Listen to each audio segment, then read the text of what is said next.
Vamos estudar agora então o processo de difusão dos gases, bem como o transporte desses gases na circulação. Bom, as trocas gasosas ocorrem em áreas chamadas de unidades respiratórias. Essas unidades respiratórias são constituídas por um aglomerado de sacos alveolares que são irrigados por uma rede de capilares alveolares. Se nós fizermos uma secção transversa nesses sacos alveolares, nós podemos observar as seguintes estruturas. De um lado, o espaço alveolar de um alvéolo e do outro, o espaço alveolar de um segundo alvéolo. Entre esses alvéolos há a presença de um capilar alveolar com suas respectivas células sanguíneas, os eritrócitos, as hemácias. Entre um alvéolo e entre o capilar, há a presença de uma estrutura chamada de membrana basal, ou também membrana alvéolo-capilar, ou ainda membrana respiratória. Essa membrana respiratória é constituída pelo epitélio alveolar, ou seja, pelos pneumócitos do tipo 1, por uma membrana alveolar. Entre a membrana alveolar e entre a membrana endotelial, a presença de um espaço contendo líquido extracelular, ou seja, um espaço intersticial. Após a membrana endotelial, há a presença do endotélio capilar, posteriormente o plasma sanguíneo e posteriormente o eritrócito. Desse modo, essa é então a barreira ou a parede que o oxigênio tem que ultrapassar para alcançar os eritrócitos. Do mesmo modo, essa é a barreira pelo qual o dióxido de carbono tem que ultrapassar para alcançar os alvéolos. Beleza? Então essa é a chamada membrana alvéolo-capilar e seus respectivos constituintes.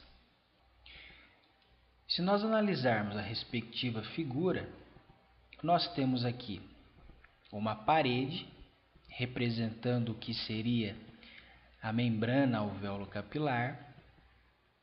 De um lado nós temos o espaço alveolar e do outro o sangue, o eritrócito.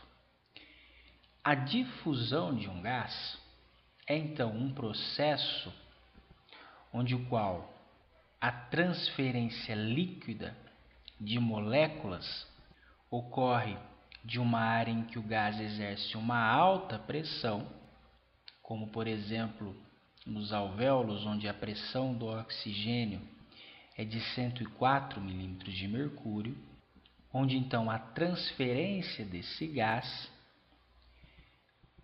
ocorre em direção à área em que este gás exerce uma menor pressão parcial, no caso, no sangue, ou seja, no início do capilar alveolar, cuja pressão é de 40 milímetros de mercúrio. Desse modo, a diferença de pressão de um espaço para o outro é a força propulsora da difusão do gás. Do mesmo modo, o dióxido de carbono, que encontra-se com uma pressão parcial de 46 milímetros de mercúrio na circulação venosa, ou seja, no início do capilar alveolar, impulsiona o movimento dessas moléculas em direção à área de menor pressão, ou seja, no interior do espaço alveolar, cuja a pressão de dióxido de carbono é de 40 milímetros de mercúrio. Além da diferença de pressão, que seria então a força propulsora para o movimento molecular, a área de superfície disponível para a difusão, disponível para as trocas gasosas, também é uma variável importante. E como nós vimos anteriormente, essa área varia de 70 a 100 metros quadrados.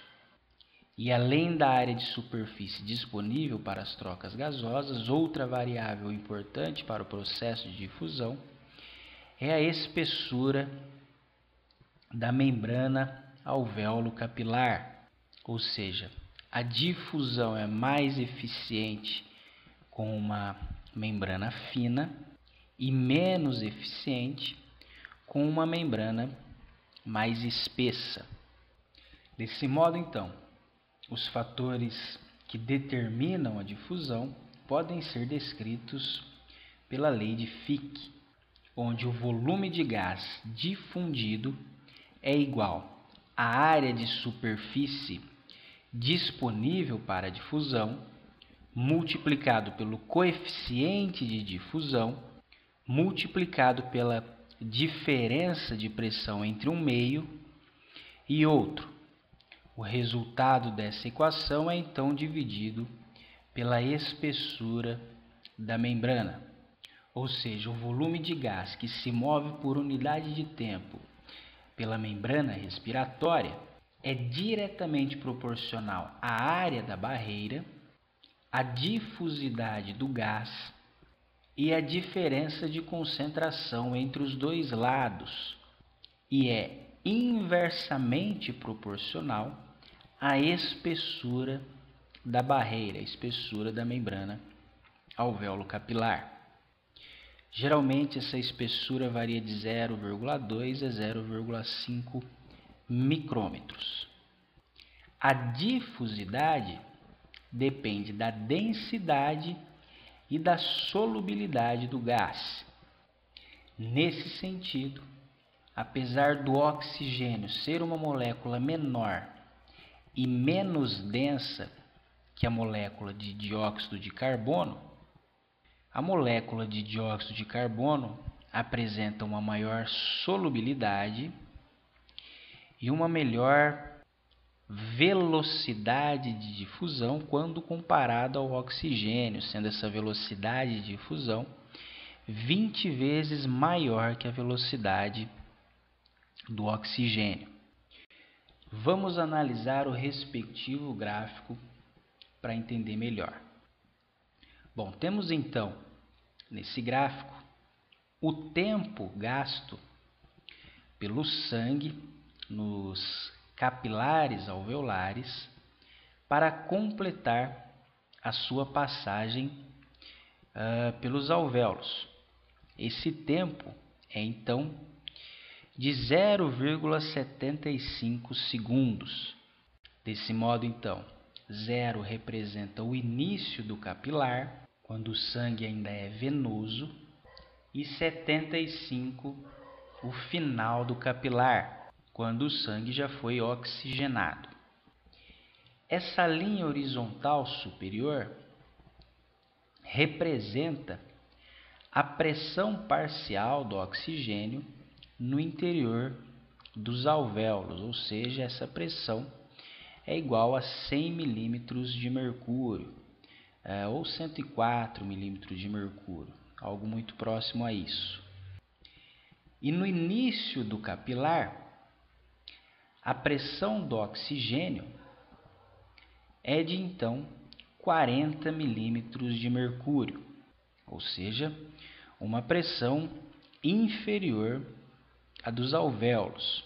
o tempo gasto para que o oxigênio dos alvéolos se difunda para o sangue dos capilares é de pouco mais de 1/3 do tempo total que o sangue leva para percorrer o capilar alveolar, que é de 0,75 segundo. Então, com um pouco mais de 0,25 segundos, a pressão parcial do oxigênio dos capilares se equivale à pressão parcial no interior dos alvéolos.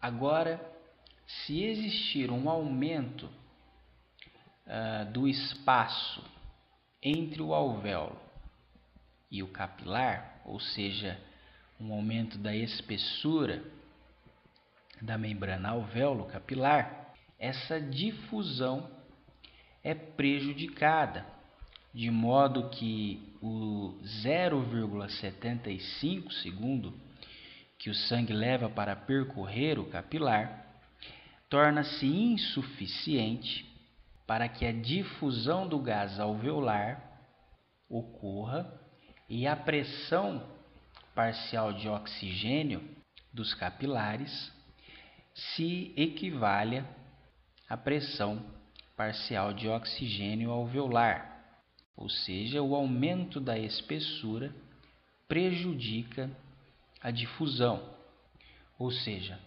em condições normais há um tempo de reserva para a difusão completa do oxigênio.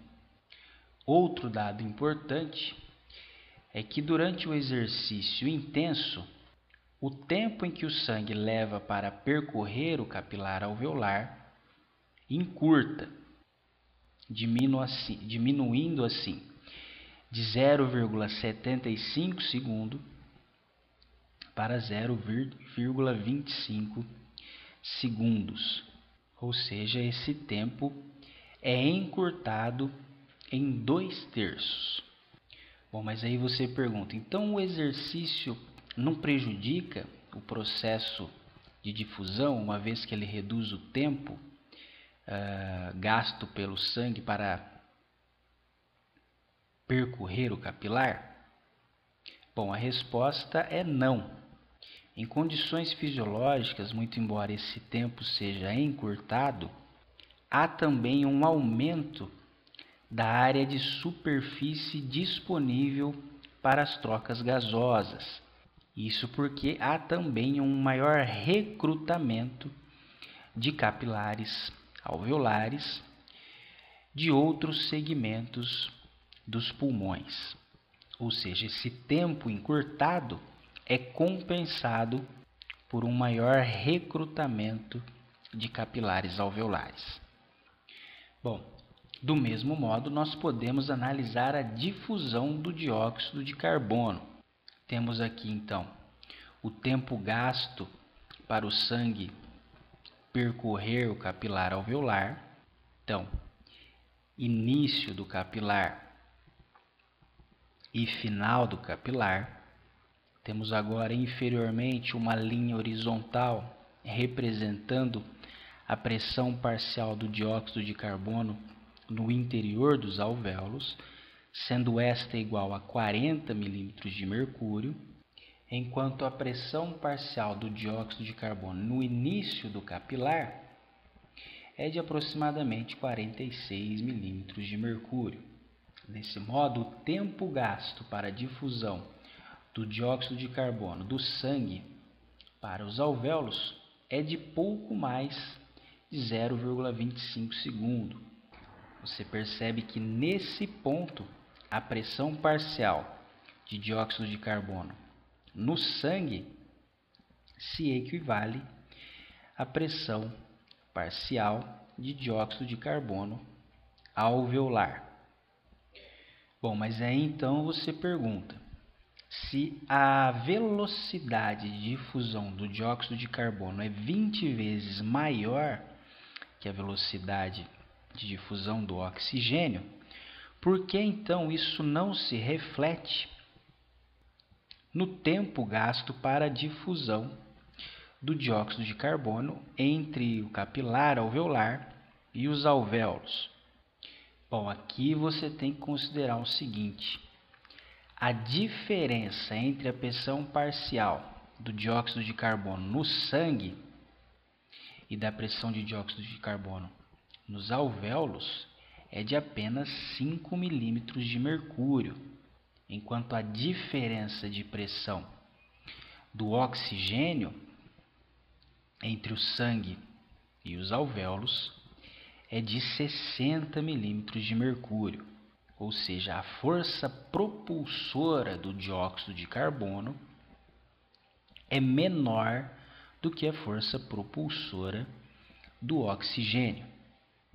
Bom, e quando a espessura da membrana alvéolo capilar é aumentada para 4 vezes o valor normal e para 8 vezes o valor normal, você percebe então que essa difusão de dióxido de carbono para os alvéolos é prejudicada. Ou seja, há uma retenção de dióxido de carbono quando a membrana alvéolo capilar é espessada. Bom, e quanto ao transporte de oxigênio no sangue? Bom, na respectiva ilustração nós temos aqui representando a membrana alveolar, o espaço intersticial e a membrana endotelial ou parede endotelial. Essa membrana é então a barreira o qual o oxigênio tem que ultrapassar para alcançar os eritrócitos. Mais de 90% do oxigênio é transportado no sangue ligado à molécula de hemoglobina, cujo resultado dessa equação ou dessa ligação é a molécula de oxihemoglobina. O restante do oxigênio é transportado dissolvido no plasma. A hemoglobina compreende aproximadamente 95% do conteúdo dos eritrócitos, 95% do conteúdo das hemácias, então. Essa hemoglobina é uma proteína grande constituída por 2 pares de cadeias globulares, no caso, a cadeia beta e a cadeia alfa. Cada uma dessas cadeias envolve um grupamento M. Esse grupamento M é constituído por átomos de carbono, por átomos de hidrogênio, por átomos de nitrogênio e um átomo de ferro centralmente. Esse anel é chamado também de anel de porfirina. E é esse átomo de ferro ao centro que se liga reversivelmente a uma molécula de oxigênio. E o resultado dessa ligação fornece a coloração vermelha dos eritrócitos. Em condições fisiológicas, a saturação da hemoglobina por oxigênio é de 75% no sangue venoso, sangue venoso que possui uma pressão parcial de oxigênio como igual a 40 milímetros de mercúrio, e no sangue arterial essa saturação é de 97%, cuja a pressão parcial de oxigênio no sangue arterial é próximo a 95 milímetros de mercúrio, como nós já vimos em aulas anteriores. Bom, e o que afeta a ligação ou saturação da hemoglobina ao oxigênio? Olha só, o pH é uma variável importante. Temos aqui então a porcentagem de hemoglobina saturada e a pressão parcial de oxigênio, onde é possível observar que uma redução do pH, ou seja, um pH mais ácido, aumenta a dissociação entre hemoglobina e oxigênio, ou então dificulta a ligação da hemoglobina ao oxigênio, onde no sangue venoso essa saturação que anteriormente era de 75%, agora fica inferior a 60%. Já com o aumento do pH, ou seja, um pH mais alcalino, a ligação entre hemoglobina e oxigênio ocorre mais facilmente, pois no sangue venoso essa ligação, que em condições fisiológicas é de 75%, essa saturação que é de 75%, em condições de aumento do pH, isso passa de 80%. E isso nós conseguimos observar também no sangue arterial, onde a saturação do oxigênio é pouco menor que 97%, em condições onde há redução do pH, e alcança 100% de saturação em condições onde há aumento do pH. Outra variável que influencia é a pressão parcial de dióxido de carbono, o que influencia também diretamente nos valores do pH. Desse modo, uma pressão de dióxido de carbono de 80 milímetros de mercúrio dificulta a ligação da hemoglobina ao oxigênio no sangue venoso, bem como no sangue arterial, que possui uma saturação um pouco menor que 97%. Do mesmo modo, uma pressão de dióxido de carbono menor, ou seja, de 20 milímetros de mercúrio, facilita a ligação da hemoglobina às moléculas de oxigênio.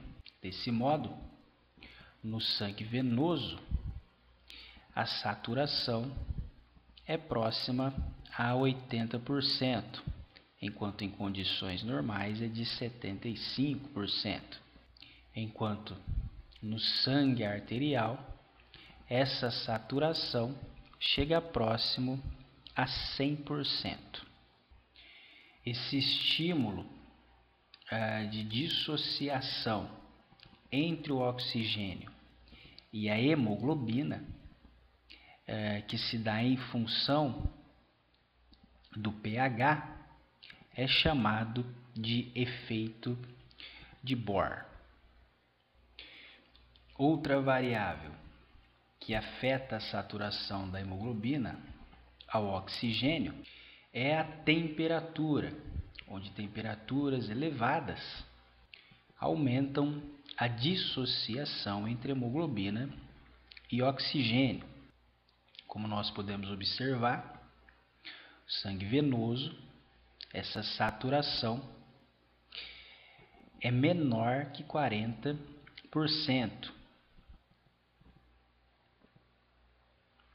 E no sangue arterial, essa pressão é um pouco menor do que a saturação fisiológica, ou seja, essa saturação é algo próximo a 90%.